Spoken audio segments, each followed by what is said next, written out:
welcome to another episode of Literary Gladiators, the show where we discuss and debate literature in all of its forms. If it's written work, it's game. Let's meet the panel. I'm John.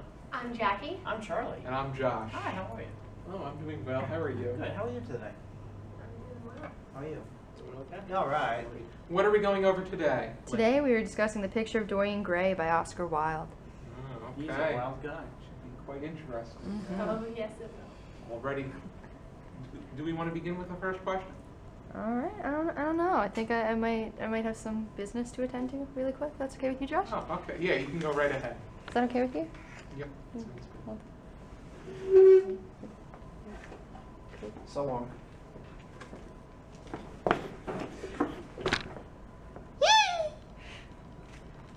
Welcome. Did it? Oh, it's been annoying me this entire time is how far back this chair is pushed. Okay. I'm sure this one. Maybe Charlie's a bit camera shy. It's okay, I understand. Frustrations Already. over moderator. Okay. Want to read the questions from here then? Sure, I guess. Hmm. Do you see the admiration between the men in this novel as romantic, professional admiration, or something else? Definitely romantic.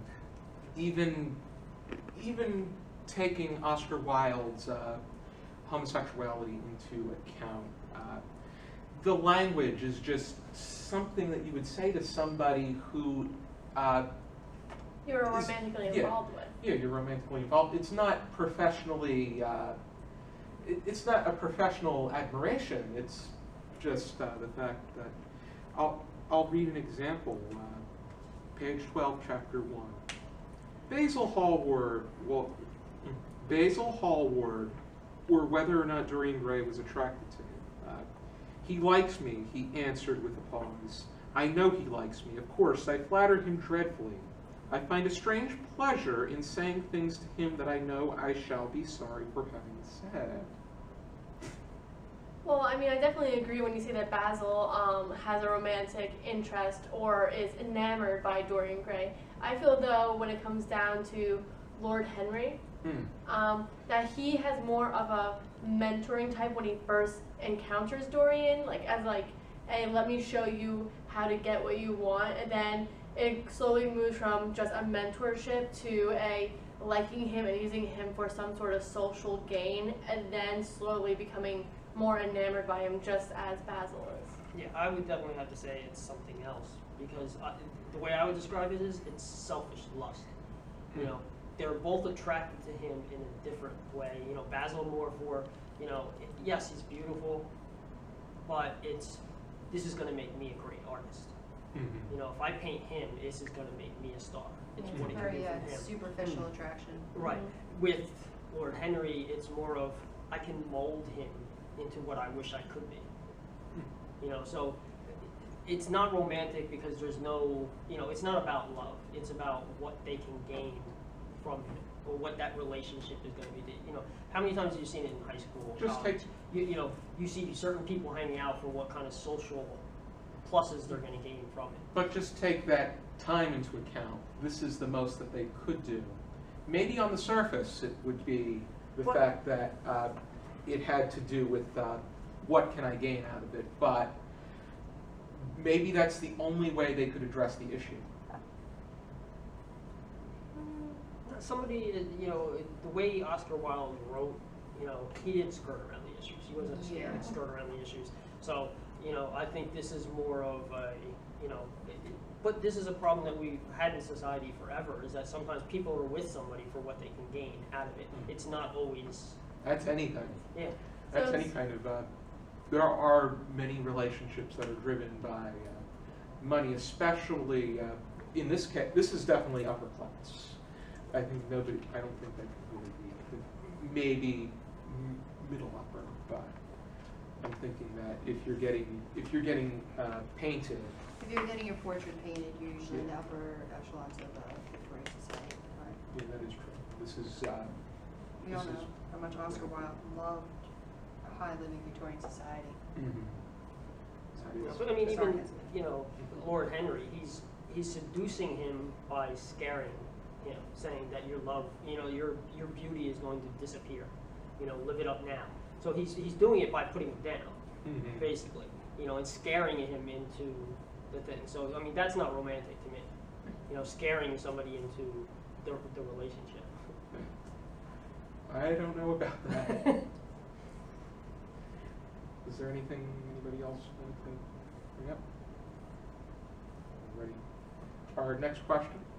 How greatly is physical beauty admired in this novel? Oh, it's very much. It's the whole thing. It's very much admired. I was telling John before that the whole thing with Victorian values is that if you're beautiful, if you're handsome, that is a reflection of your morals. Like, oh, he's so handsome, he has to be a good person. And if someone is ugly, then that means that they've definitely done something wrong to deserve to be ugly. So I feel like the whole theme of Dorian Gray is that kind of like Oscar, this is just my opinion, Oscar Wilde's kind of satire of Victorian morals. For example, when Dorian is painted and then I think he was holding an Egyptian cat doll when he was wishing, I wish that I would never change, I'd stay forever young. And then he himself becomes a perfect portrait, held forever in that time. But yet the portrait ages. That's what he... Well, not even just ages. Every single time he does some sort of slight against someone or something that would be considered evil by different moral standards, the portrait changes. It doesn't only age, it becomes monstrous in a way. The first time he does something considered evil, I believe, he looks at the portrait again and he says, there's something evil in the eyes or in the smile, like just something had changed and he didn't know what. So it wasn't just an aging, it was everything that was morally wrong with him, instead of being reflected in him, was reflected on this portrait that he could hide away so that no one would know how much of a monster he actually was. It's like the unveiling of like the superficiality of like beauty in society and how important it really and truly was to him, even though it literally meant nothing. I just find it very eerie. What if we never changed, but any time... this is any time that his portrait was taken, it would age and reflect his misdeeds, which that is quite good. I don't know. There had to have been mirrors back then. There were mirrors, so doesn't that, the fact that you have no idea what, you have no opportunity to appreciate your beauty, even though you yourself still look the same and never age. Well, I mean, I look at it as this. It's as big as beauty is the subject of this matter. He breaks up for Sylvia not because of how she looks, but because she gives up acting, which is what he loved about her. It wasn't her beauty. You know, it wasn't her look or her standing. It was because she was an actress, and that's what he loved. And when he broke up with that, so I think that was the odd twist with Dorian, is that, you know, in this society that's completely focused on beauty, you know, he's breaking up with her because of who she is, as opposed to what she looks like. And that is quite that's quite a curveball for that particular generation, because Oscar Wilde was known for trying to expose the flaws. What is our next question? What do you believe is the significance of having one's portrait age, but not the person being painted? I think I touched up on this just before about I read something about the fact that the story of Narcissus was an influence on this particular novel, and Narcissus had to do with the desire of admiring one's image. And he fell in love with the image of himself in a lake or a river and wanted to kiss that image of himself and ended up drowning himself in a way. That's where narcissism, narcissistic. That is exactly. And then, but in this case, Dorian Gray loved himself to the point that he wished that he can keep that beauty that remained with that portrait, and would be willing to trade spots with it in a way. I think that also that was his way of trying to somewhat keep his innocence, because that portrait was painted before the full effects of everything Lord Henry has done had actually taken effect. So maybe that was his way of saying, oh, I still look young, I'm still not that much of a bad person. Like maybe that was his way of trying to reassure himself that he was okay. And then all the way at the end when he sees the portrait and realizes how monstrous he actually has become and stabs the portrait and then thus stabbing himself and killing himself. And then the portrait returns to the original image, and then he becomes the image that was in the portrait, which is so gruesome. I love it. Oh. Yeah, which goes to show you and that also is because it was the Egyptian relic or the Faustian way dealing with the devil and how you never win out.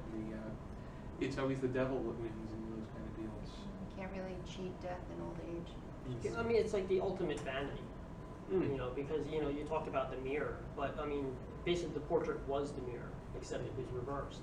You know, but, I mean, I think it shows, you know, how far he had fallen when he's got opium in his house, yet he goes to the opium den, you know, after the murder. So it's, you know, and as much as you talk about Oscar Wilde's, you know, mocking, you know, Victorian society and morality, you know, I think this shows the danger of completely erasing those, you know, moral codes, you know, because this is what happened. If you're able to do whatever you want, you know, it's going to have an effect on your body. You know, you're not going to be a Dorian Gray and escape and come out looking perfect. You know, it is going to have an effect. So I think there has to be some, you know, you don't need the full code, you know, the full moral code, you know, in order to live a healthy life. But if you just tone back the excesses, because everything is going to have an effect. You know, just tone it down a bit, you know, or have a little leeway if you're living too strict. You know, there's that balance in life. You know, you can't have, you know, one end of the spectrum or the other. No, that much is true. The whole the balancing. I'm just getting my head around what if what if this really was a true circumstance, and which is in ways you're better off just aging and letting your portrait. I mean, I lived Dorian Gray. I looked the same since I was like a sophomore in high school. So Yeah. Yeah, I do not look my age at all. So. And it's, That's a good thing. and it's not even just Victorian society. Like, there's always the precedence of image over internal merit, you know, for a lot of people, because that's what humans do. Like, humans that are able to see can judge things based on their looks, and if curiosity strikes them, further delve. But if it's not important to you to further delve, then what else is there to fight for in your life but your beauty? Well, immortality sounds great in theory, you know, but, you know, think about everyone you know, everyone you love is going to die, and you are going to be left with that memory. You know, you are always going to be the only one. You're going to constantly be alone.